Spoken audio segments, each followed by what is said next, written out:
Hello guys, in this video I'm going to show you how to start hosting on the Airbnb app. But before that, don't forget to subscribe and leave a comment down below, because at 10,000 subscribers I'm going to show you my whole YouTube revenue statistics and growth strategy. So without further ado, let's just jump right into it. First we have to open up the Airbnb app. And here it opens up in the Explore page, where we have some rooms and houses. From here we have to tap on Profile.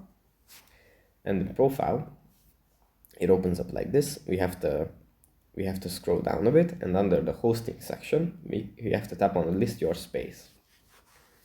And here it gives us a little guide to get started on Airbnb.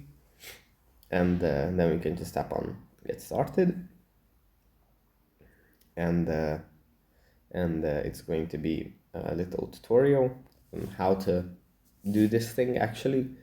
And yeah, you can list your space here. And you can start hosting right away.